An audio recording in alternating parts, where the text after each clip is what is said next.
So welcome along, and you're listening to Richard Beauvoisin here until midday today on Radio Bath. So today I have the lovely Heidi Roberts and Vivien Simpson coming along to talk all about the Children's Hospice, the fundraising they do, and also volunteering at the organisation. And they'll be coming up right after this. This is Radio Bath.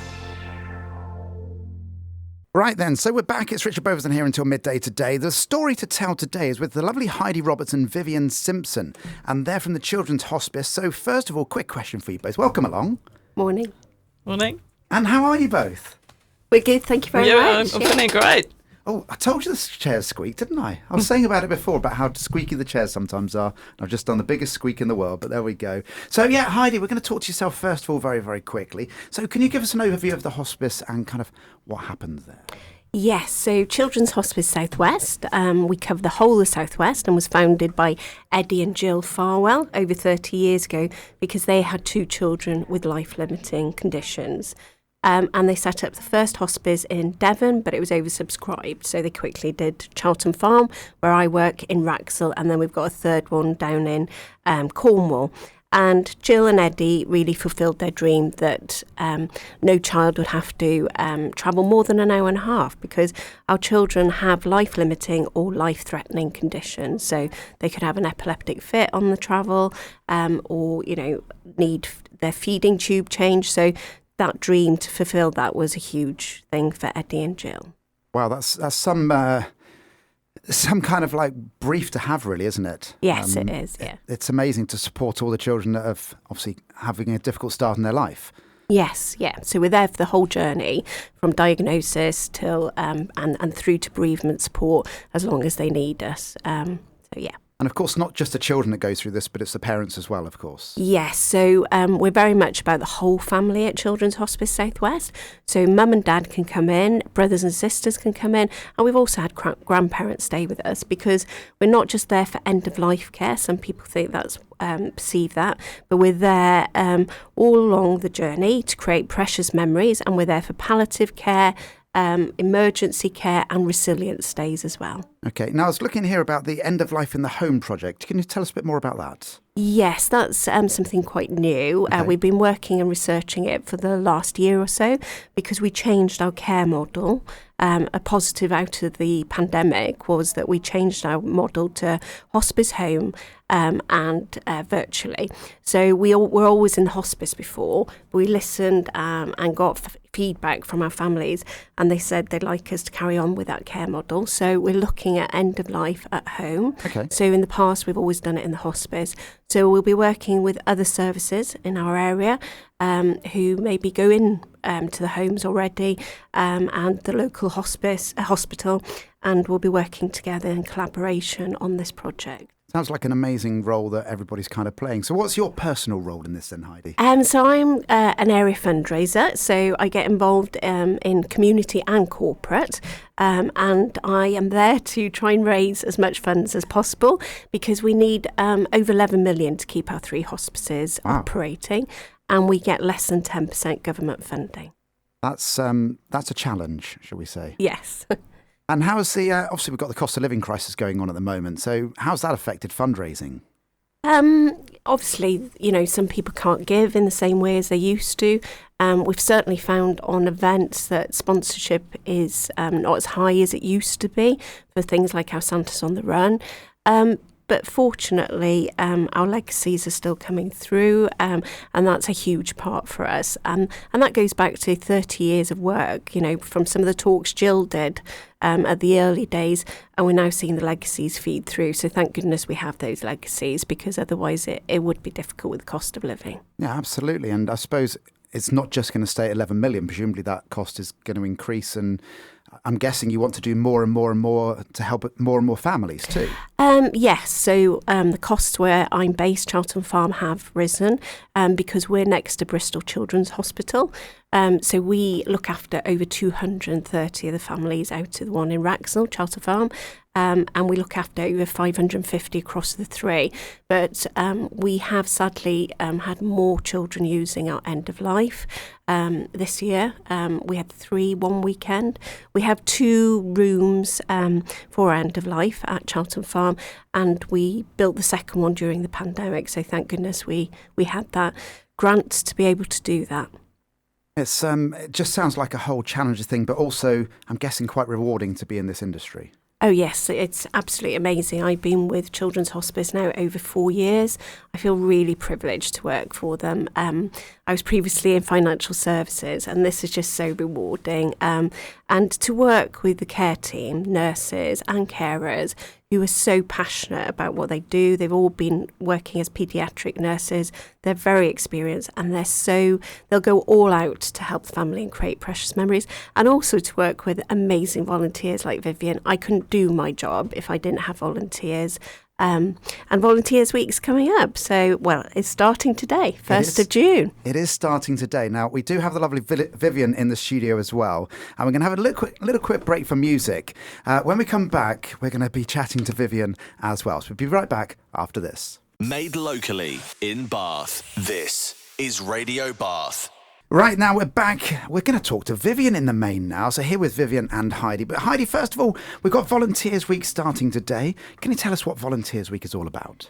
Yes, we rely, all charities, on lots of volunteers. We couldn't do anything without them. Couldn't do much without them. So from the 1st to 7th of June, we celebrate all their contributions. So we'll have a lot of social media going on to really thank them, because we really appreciate what they do. And it's wonderful to be here with Vivien today. Now, the hardest question in the world for you right now, Heidi, okay? And I'm not saying present company accepted, because she's here. Do you have a favourite volunteer? No, they're all amazing. I think the key thing I do with my volunteers, and I'm sure Vivien will support me, is I meet them for a coffee when they first start, or when I move to cover Bath, Baines and West Wiltshire, and really understand what they want to get out of the volunteering. So then I'll go to Vivien maybe for something more corporate, to do some networking.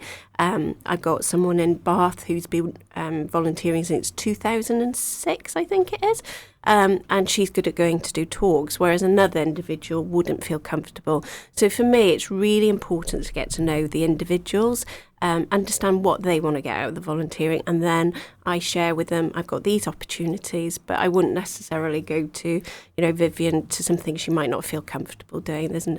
I want my volunteers to stay with us, feel rewarded, and enjoy what they're doing. And I know Vivien, we've had a wonderful 18 months together, Vivien and I, and quite a lot of giggles along the way as well. Lots of giggles. So I was going to ask, Vivien, how long have you been doing this for then? Yeah, well, it's about 18 months now. I didn't know the charity until, 18 months ago. And that all came about by going to Morrison's supermarket. And when I came out, they had a stand out there and other volunteers introducing the charity to the people who came out. Had a really interesting conversation with this other volunteer. And when I heard about Children's Hospice South Wales, I really felt that I wanted to work with them. I've really found it very, very rewarding. I've met some great people. I've also had the opportunity of going through the hospice itself. As during COVID times, we couldn't have any tours of the hospice, because obviously the children have to be, kept apart from other people just for, the sake of their health. So really, really enjoyed going to the hospice in Wrexham. It's an interesting building there. The building itself used to be a farm. And the land was something that was given to the hospice, and they have extended the farm. So there's a wing there, which is where the parents go for respite. So they can go there for a few days. And, I have to be honest, doing this work for the charity has changed my life. In what way? Well, I just was not really aware of what this sort of charity can do.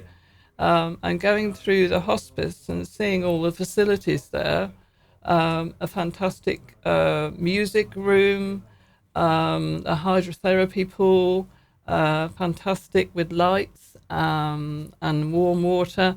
And I understand that children who are really very ill can only relax properly when they're in warm water. Yes, so if they've got muscular difficulties, going in that warm water really relieves the pain. And sometimes that's the only time they can cuddle their brothers and sisters with no pain in that hydrotherapy pool. So we're actually doing a water-based fundraiser now to try and fundraise to keep, our hydrotherapy pools going. But yeah, Charlton Farm, you've got a donkey at the end of the drive. You have to dodge the pheasants and squirrels going down the drive. And we had a babe appeal that helped us fundraise for that Charlton Farm and had to raise millions before we opened it. But I think Eddie, when he was looking for somewhere, because he was asked to open another hospice in the Bristol area because of Bristol Children's Hospital, I don't think he thought he would buy that property. But when he went down that drive, because it was part of the Tinsfield estate that's now a National Trust, but yeah, we can hear lemurs from Noah's Ark next door, the zoo. So it's lots of nature all around us. It sounds like an amazing place to be. Yes. When even when I drive to work, to the office, you feel this weight sort of go off your shoulders. So I can't, for a family that maybe lives in the middle of Bath City or Bristol City to come, for some resilient stay, maybe their child's had an operation in hospital and then they don't feel confident to go home yet, they'll come for a resilient stay. And, as I say, the surroundings are amazing. And it must be really lovely to hear, a volunteer like Vivien talking it with such passion about it all. Yes, to be honest, I felt like God was looking down at me because I took over.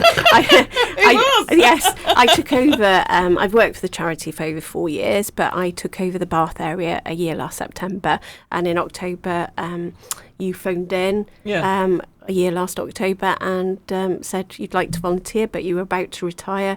You weren't quite ready, and we just talked and had coffees, and I introduced you to another volunteer. We had a really long talk, and we had 2 coffees, and I thought, my goodness, am I going to be here all day? It all sounds good. So what do you get out of volunteering then? Why do you do it? Why do I do it? Right. Well, I think the thing is, until you've been to somewhere like this, you just do not realise how some children are really, really ill, because you don't really often see people like, children like that. And, to go there and see them so happy. The staff there are all so dedicated. Everybody wants to make that child's life as happy as they can while they're here, because you don't know how long they will be here. We've even brought Lapland to the hospice. So we had a family who were scheduled to go to Lapland, and sadly the child was deteriorating. So we worked with the care team as fundraisers, and also local businesses and supporters to get a snow machine, to get sledges, to get a Father Christmas that was, I think, at Avon Valley Railway Station. They came, and hopefully what that family now remember is not that they couldn't go to Lapland, that they had their own Lapland at the hospice. So we go all out. No, that sounds amazing. And, it's kind of a strange life theory, isn't it? And that we put an enormous amount of effort into somebody who's got limited life. Sometimes for ourselves, we don't do the same process, though, do we? We kind of live every day, and obviously nobody's going to live forever.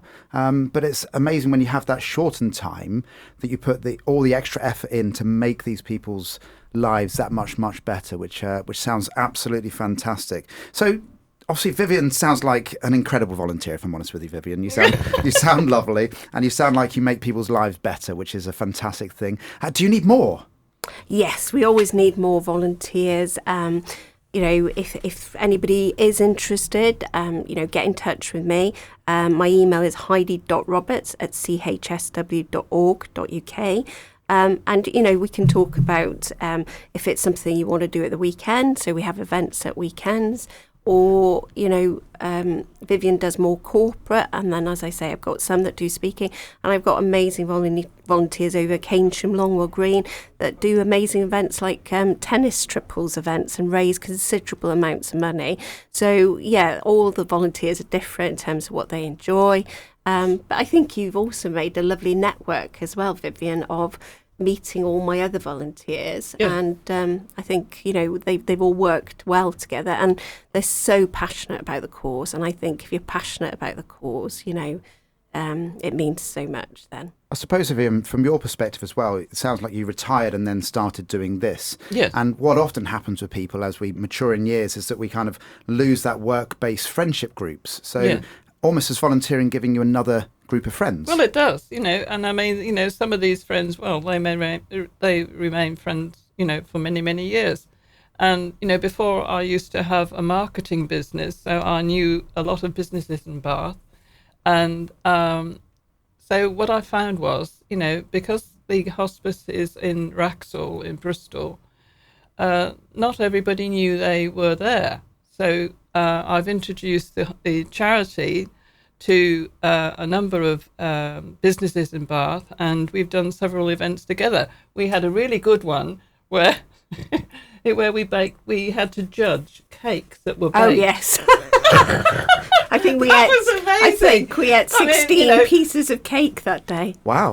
Yeah, and honestly, I don't really want too much sugar these days, but anyway, I managed to eat some of the cakes and had lots of glasses of water in between. But that was really good day. Yeah, and we've also had amazing support from Bath Aquaglass. So they created a precious bauble for us last year. Yeah. And they made that in the first one in Children's Hospice Week. So they've been amazing supporters. And something rather different, for people to come and see glass blowing. And we've also had an event at Toppings Bookstore as well about the importance of storytelling to our children, which was a very, very special event, wasn't it, Vivien? I mean, that was just after the Toppings bookshop had opened. Yes. So a lot, not many people in Bath had been there. So it was a great opportunity for them to come and have a look at all these hundreds of thousands of books, as well as, hear about the charity. And we also had Will. Children's author, Yeah, he was a children's author. So he brought his book, and a beautifully illustrated book. And so people, had the opportunity of seeing that book. And, I think it's a great... He's been a big supporter. So, every day is very different. I think that's what I love about the job. And I know, Vivien, you've been to some things that you wouldn't have gone to if you weren't volunteering. No. So I think... No. Well, we do a number... we actually help at a number of concerts. And we've had some. It was an amazing one at Kingswood School recently, and that was choirs that came over from Massachusetts, USA. Okay. And that was, it was absolutely amazing because the choirs were actually 15 to 18-year-olds, and they had been so well trained. They were very, very professional. And they just gave us an absolutely amazing concert. Yes, it was something like you'd have seen in the Albert Hall, really, but they brought it to Bath. Well, talking about events, we're going to have another quick break now. But when we come back, we're going to be talking about some past events and some future events. And I might even do an offer for you as well, which I'll talk about after that. So you both look very worried. I promise you. We're looking forward to this. It's nothing that bad. But when I was doing some research, I thought, okay, I might have a look at that. So yeah. But we're intrigued, aren't we, Vivien? Absolutely. And I'll be honest with you, come here again. I'm slightly scared at the moment, but let's move on from that moment. Right, we're going to have a quick break and we'll be back after this. Radio Bath, made in Bath. Right, we're back now with Heidi and Vivien. We're going to talk about some events now that you guys have been up to. So what type of events have you got involved with to raise awareness and also to fundraise then? We do a lot of cream teas, that raises a substantial amount, so that's really lovely. And I have a question for you on cream teas, which is obviously the question of jam or cream first. That's the only question that matters, let's face it. Butter first. Oh, no. And it's got to be clotted cream. Clotted cream, okay. Yeah. Okay, so which way round? So I know there's a Butter, Devon and a corner. jam and cream. Butter, jam and cream. Okay, this is I'm blowing unique, my mind. yeah. Well, Well, it depends if you come from Devon or Cornwall. It does. Now, my wife is from Devon, Yeah. and apparently she likes it the Cornwall way. So I think nobody actually talks to her in Devon anymore. So I always get confused. I kind of think of it as a butter and then a jam on, a cream and then the jam on top. Yeah. And, like the cream takes the place of the butter. Yeah. Is my theory behind it. But everybody's different. And then after eating all those scones, we have the Bath half. So, any runners for that, if anybody's interested. When's that taking place? 15th of October, I want to say. Last year we had a cheer bus outside here, Radio Bath. And the feedback we had from our runners was incredible, how it really motivated them to keep going, because you had a radio DJ outside. Okay. Amazing. And Lorraine and Robbie were running after the runners with a mic. So fantastic. So we hope to have a cheer bus again this year. And the Lower Bristol Road is a long road, isn't it, as well? Yeah. So you need that encouragement to go along that road. Yes, yeah. And we've had lovely events as well that are corporates paid for, forest school events. So they are for bereaved families in Hidden Woods on the edge of Bath. So we did one this year and one last year, thanks to MyTech. Okay. So they're really special events. So yeah, we're doing lots of different things. And like last year, as we said earlier, we did a Bath Aquaglass event. So we're always looking for something different to do. So if companies want to get involved, I saw there was the April £50 challenge. Have we missed it for this year then? No, you can do that at any time of the year. We just set certain periods where it gives you 50 days just to encourage people to do it. So, and how does it work? So we give you £50. It's usually donated to us. But you might have 2 or 3 teams in your corporate office. And we give 50 to each, and then they've got to grow it, and obviously more than £50. And it really, generates competition between teams, particularly if you had like estate agents or anything like that. And the amounts that have been raised have been really, considerable from the £50. So they can decide what they want to do with the £50 to grow it, but it's quite entrepreneurial. No, it sounds amazing. Vivien, have you got involved in any of these at all? Well, the £50 challenge, I think, is a really great idea. People really need to think up new ideas about how they can grow that money. And it also can be, like Heidi says, it can be not just 2 people, it can be an office of people, and they have different teams who will compete. So then you get a really good, fundraising for something like that. And I believe you've got a charity conference coming up. Can you tell us about that? Yes, so it's on the 15th of June at Bath Racecourse.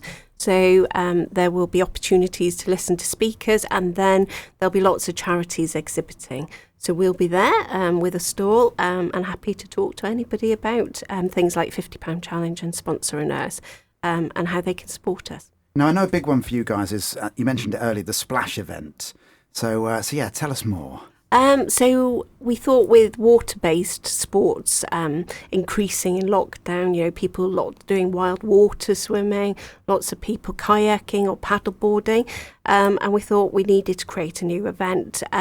So we trialled last year the Splash event. We had Julie Gazzard Swimming Academy involved. And the children absolutely loved it. So it might have been something the children were nervous about doing with their swimming, so jumping in the water. So they had that as a challenge. And maybe when they jumped once, the teachers said, let's get you jumping 5 times. And they raised over £3,500 for us. Blimey. And they did it, during their lessons. And every child had a certificate. And if you raise over £30, you get a medal. Okay, that sounds amazing. Yeah. Now, here at Radio Bath, of course, we love music. Keynsham have got their music festival, and I believe you're involved in that as well. Yes, so for the first time, we're going to have our gazebo there for 2 days, 1st of July and 2nd of July. And we're going to be making out of crafts musical instruments. So if any children want to head over, or any families, then please do. And we'll also have a raffle as well. So, we thought, being as it was a musical event, we'll make some musical instruments. We might regret it. Yeah. There's nothing better than hearing a child play the recorder badly. Oh, I know, and I've got some recorders for the day too. or the violin. But it's unlikely you're going to make a violin. Let's face it. But yeah, playing a recorder badly is such a beautiful sound. But music therapy is such a big part of the hospice.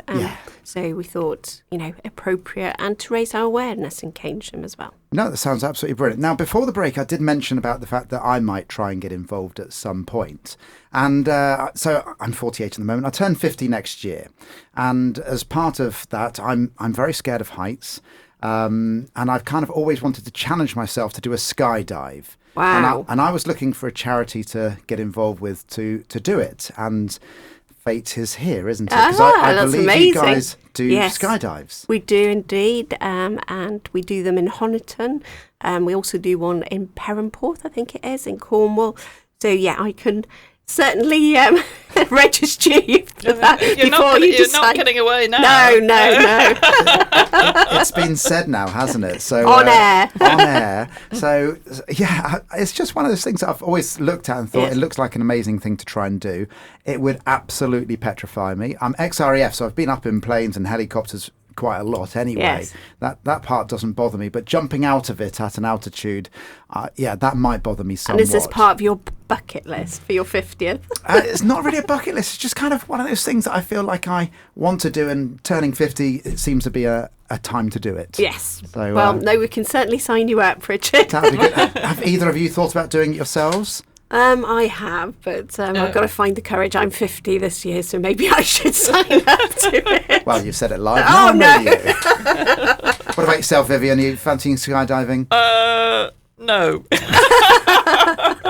I love the lack of hesitation going on there. Just no. Vivien's more of a cream tea lady, I think, and Prosecco. She'll be doing the cream tea very, very well. But so there we go. Live on Radio Bath, I'm saying I'll do a skydive for the charity. Amazing. Next Thank you very year. much. Yeah, that'd be fantastic. We will chat afterwards, and I won't get out of it. It'll be absolutely fine. So that'd be fun.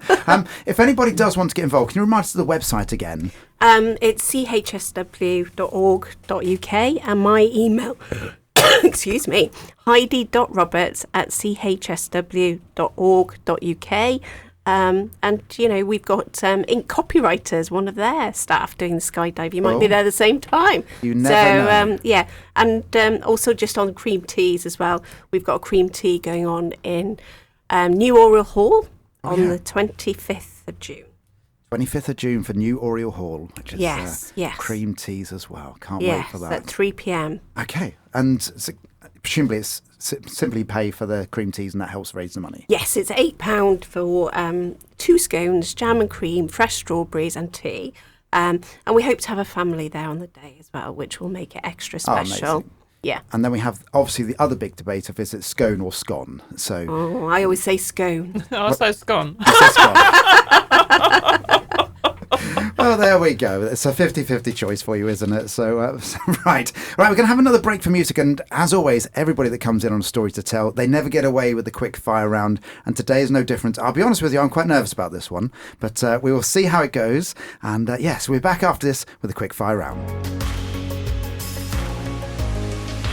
This is Radio Bath. Right, we're back then, and it's a quick fire round. It's Rich Beauvoisin here until midday today. We've been here today with the lovely Heidi Roberts and Vivien Simpson from the Children's Hospice Southwest. So it's a quick fire round. They both look very nervous.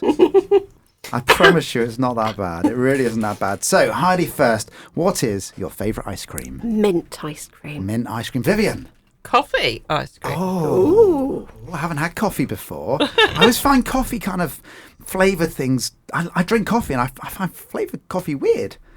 Yeah, I don't like coffee sweets. No, but there we go. I don't mind strawberry ice cream. It can be really, really sweet. Yeah, but coffee ice cream. And you're sweet enough. Oh, Thank you. Beautifully done. Right. Are you tidy or messy, Heidi? I'm tidying my house, but my garage is a mess.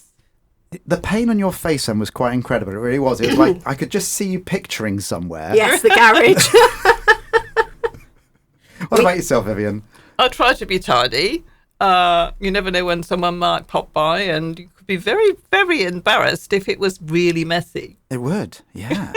It's I teach from my studio at home. I converted my garage a number of years ago, and I always think, right, I must make sure the kitchen's at least tidy if somebody comes to use facilities, and sometimes I forget, and they say, "Oh, can I just go and use the toilet?" I'm like, "Yes, you can." Thinking, "Oh no, I've left the breakfast cereal on the side." There we go. Love or hate roller coasters? Oh, I used to love them, but not so much now as I've got old. I can see the danger. See the danger. Yeah. Okay, fair enough. Yeah. Vivien? I'm not too keen on roller coasters. It can upset your stomach and then you feel really ill. They can feel really ill. Absolutely. Excluding social media or music apps or anything like that, do you have a favourite game on your phone or computer that you play? No, my youngest son, he's 8. He tries to get me to play Mario, and I'm Okay. absolutely hopeless. I crash into everything. Is this on the Switch or something? Yes, is it? Switch. Yeah. Yeah, and they're annoyingly good children, aren't they? Yes, indeed they are. It's the only time when you're even with them on that sort of scenario. Well, I say even, they're better than we are. Yes. So, yeah. What about yourself, Vivien? No, I can't say I'm really interested in that. Sorry. That's okay. Snakes and ladders.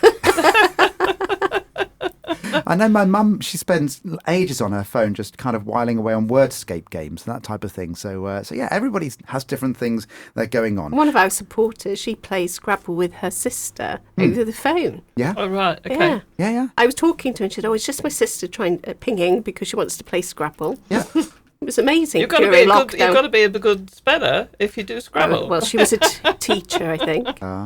Or a nurse, sorry. She was a nurse. Her husband was. That would do it. Do you make your bed in the morning? Yes, I do. Why? Oh, I like to see a bed all crisp, and I get my children to make their beds as well. Very good. And last question on that, Vivien, I'll come to yourself in a second. Any cushions on your Yes, bed? I have lots of cushions. And I used to have folded towels when I lived on my own. Sorry, hang on, we're delving into this. Vivien, I'll come back to you in a minute. So you used to have folded towels on your bed when you used to live by yourself? And my guest bedroom, yeah. Right.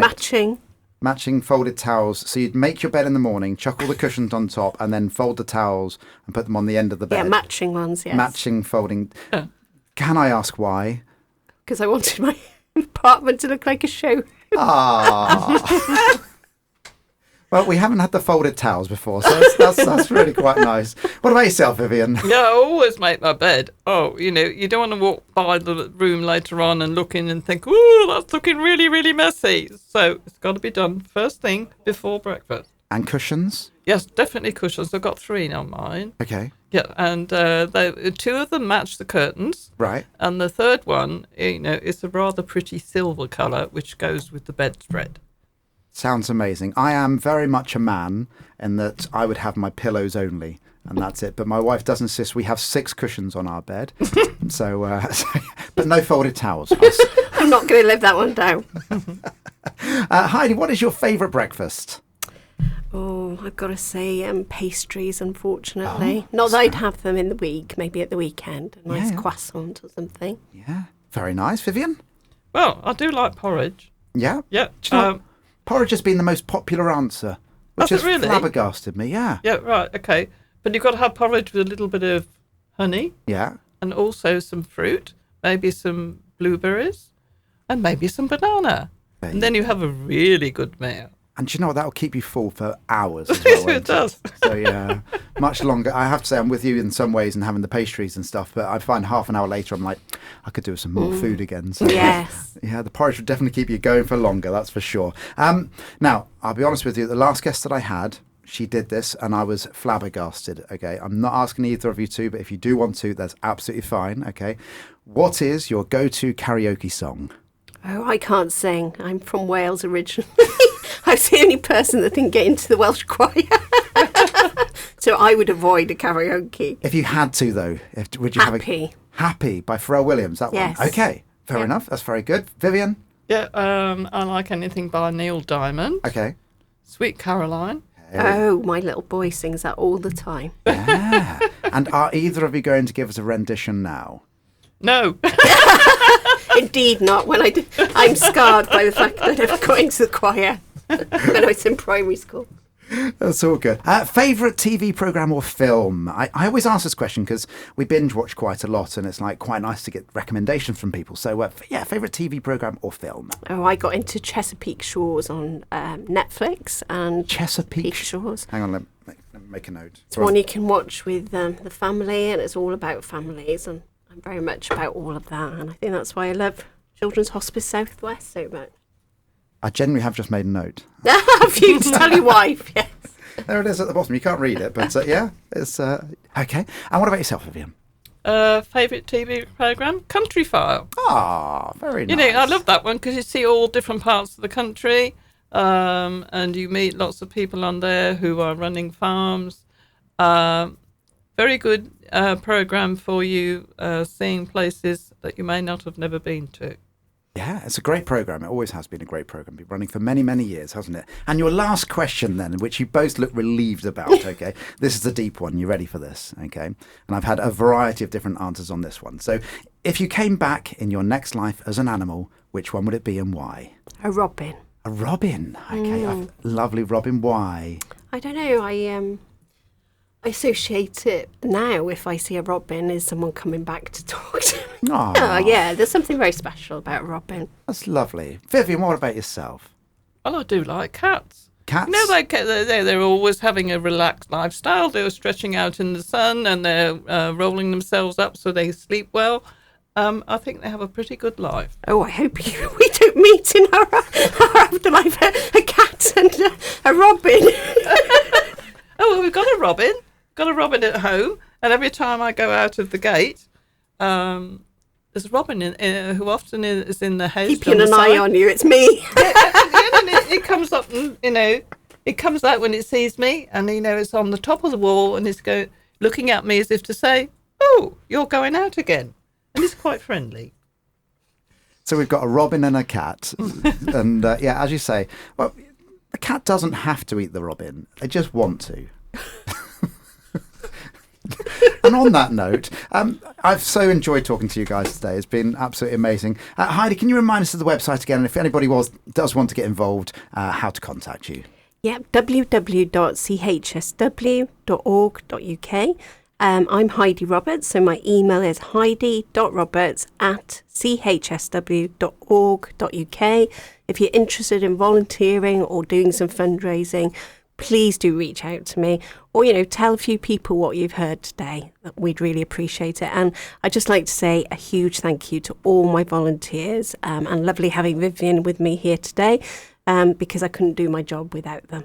So, And I have to say, if anybody does want to get involved, Vivien is, shall we say, an amazing character, and you will literally smile from ear to ear if she's anywhere near you. So yeah, do try and get involved with them. It's an amazing charity and do fantastic work right across the southwest of England. So thank you very much for that. So thank you so much for coming in today. Hope you've enjoyed your time. yes, We have. did indeed. And Very entertaining. and hopefully we'll see you back again at Radio Bath very, very soon. We'll be back. Yeah, absolutely. Thank you very much.